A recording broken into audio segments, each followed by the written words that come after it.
Sen falon do'stingga o'xshamading. Sen falonchiga o'xshagan chaqqon bo'lmading. Sen falonchiga o'xshaydigan pul topadigan bo'lmading, dedingizmi? Biling u bolani yerga ko'mgan kuningiz hisoblanadi. Bo'ldi, u boladan umid qilmang. Pul sarflasangiz ham, o'qitsangiz ham, manaman degan u institutlarda o'qitsangiz ham odam bo'lmaydi. O'sayotgan holda shoxini kesdingiz. Siz uni aksincha bolani ruhlantiring.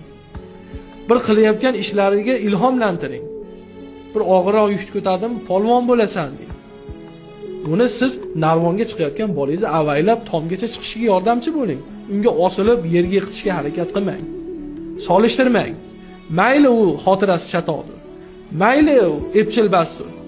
Siz uni ruhlantiring. U insonning ruhiyati shunaqangi narsaki, tog'ni ko'tarsa bo'ladi. Insonning ruhiyatini ko'tarishlik bilan tog'larni ko'tarsa bo'ladi. Lekin tog'ni ko'taradigan kuch bilan uni ruhiyatini tushirsangiz, yigitni cho'pini ham ko'tarolmaydi. Bola shunaqa, ruhiyat shunaqa narsa. Ota-onalar farzandini